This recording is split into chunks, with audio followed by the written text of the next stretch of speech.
Bendiciones y paz del Señor para cada uno de los hermanos. El día de hoy comenzamos una serie de temas sobre la felicidad en el hogar.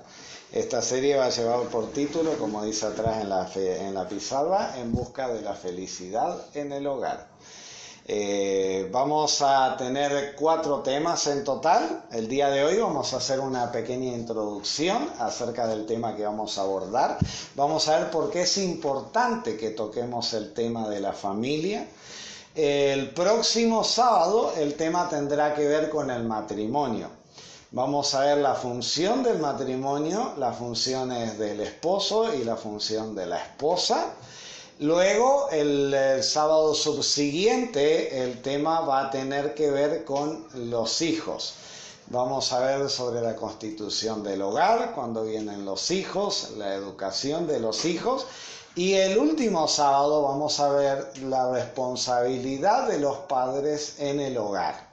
Cómo deben actuar los padres para con los hijos y cómo se debe trabajar en el hogar para que se cumpla el propósito de Dios.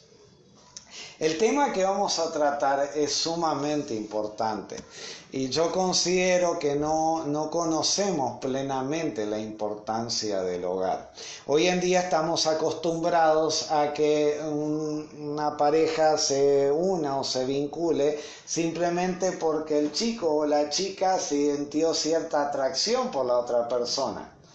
¿De dónde se originó esto? ¿Cuál es el propósito? Vamos a estudiar eso en la palabra de Dios. Acompáñenme, mis hermanos, al libro de Génesis, capítulo número 2. Génesis, capítulo número 2. Génesis significa comienzos y en esta ocasión vamos a analizar el comienzo del matrimonio. ¿Quién diseñó el matrimonio? ¿Cuáles eran los planes que tenía Dios con respecto al matrimonio y cómo constituyó Dios el matrimonio? Génesis capítulo 2, versículo 18 dice así: Y dijo Jehová Dios, no es bueno que el hombre esté solo, le haré ayuda idónea para él. Ahora bien, es importante que nosotros entendamos que no es que Dios se dio cuenta en ese momento de que Adán necesitaba una compañera. No, en su gran sabiduría, Dios permitió que el hombre estuviese solo durante unas cuantas horas para que esas horas de soledad marcasen el resto de su experiencia en esta tierra. Esas 2, 3, 4 horas que Adán estuvo solo, le iban a marcar su eternidad. Durante toda la eternidad que él iba a estar vinculado con Eva, él iba a tener un recordatorio constante de lo que fue su vida solo y de la plenitud y de la felicidad que tenía ahora que estaba con la pareja que Dios le había formado.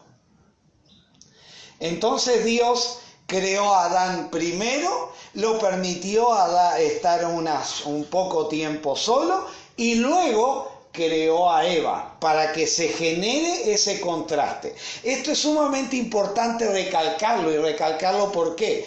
Porque en un mundo de perfección, en un mundo donde no hay peleas, en un mundo donde todo era paz y armonía, aún en ese ambiente era necesario que Adán tenga un recordatorio constante de la importancia del matrimonio.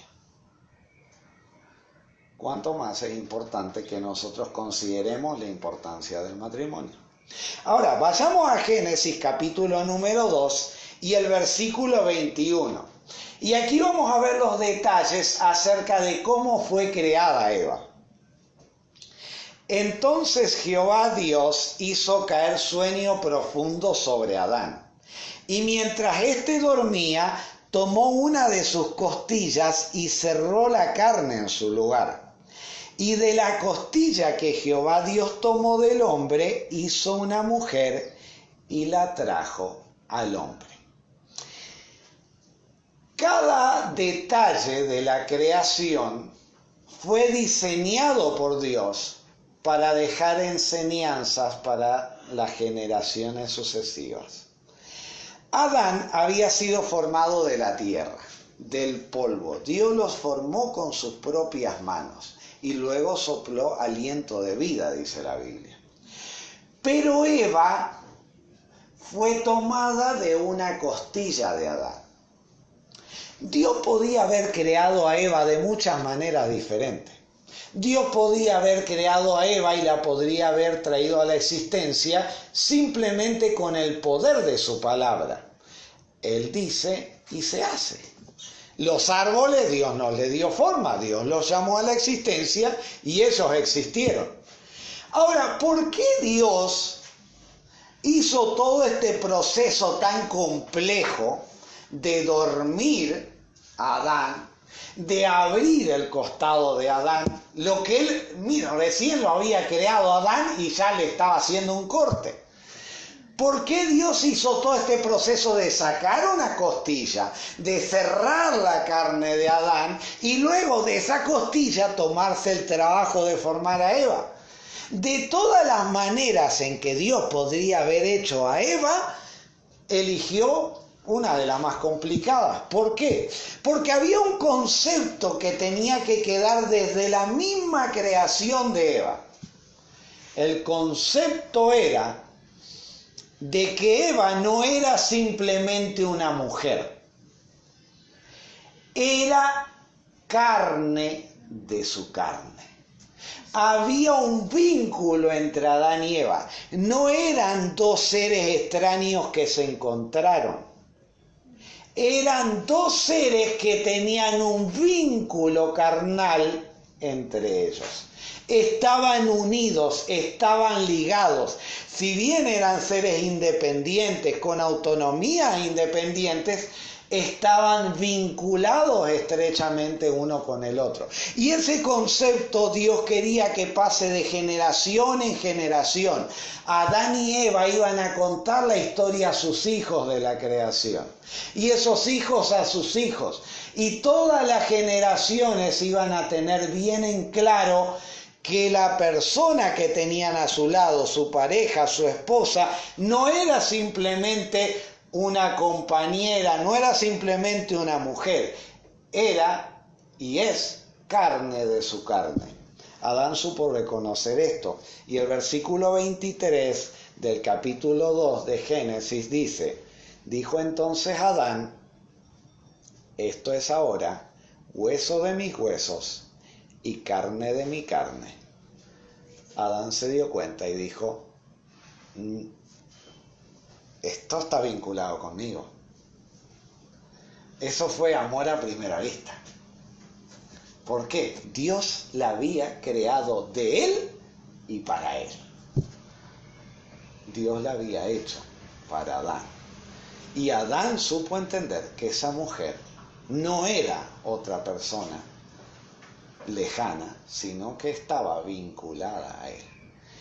Ahora, lo interesante, porque esto cada vez se va poniendo más delicado, es que Dios le da al matrimonio un énfasis que sobresale incluso de otros sacramentos que son muy básicos para el ser humano.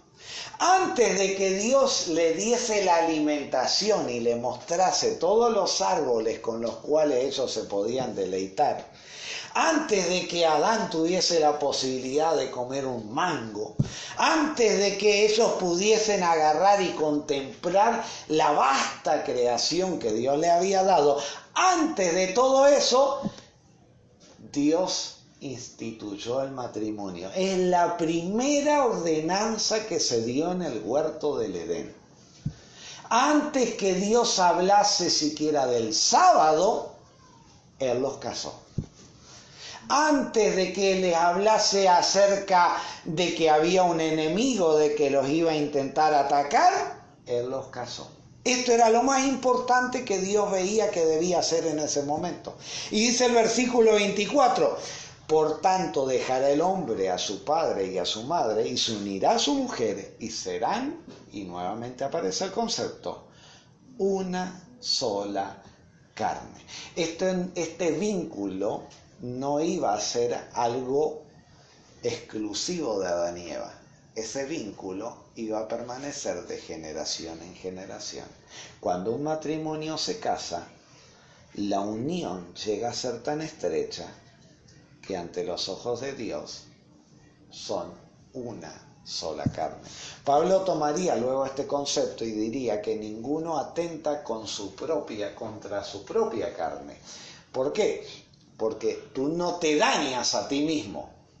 Cuando uno atenta contra su matrimonio, en realidad está atentando contra uno mismo. Ahora, Dios diseña esta unión.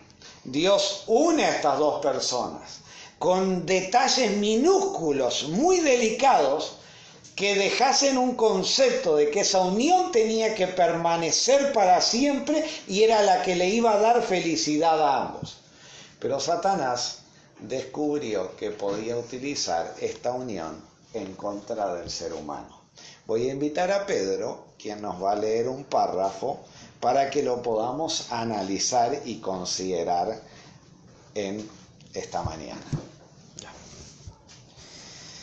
El párrafo dice lo siguiente: si los demonios se hubieran propuesto inventar la manera más eficaz de destruir todo lo que existe de venerable, de bueno o de permanente en la vida doméstica, con la seguridad a la vez de que el daño que intentaban hacer se perpetuaría de generación en generación, no habrían podido echar mano de un plan más adecuado que el de la degradación del matrimonio,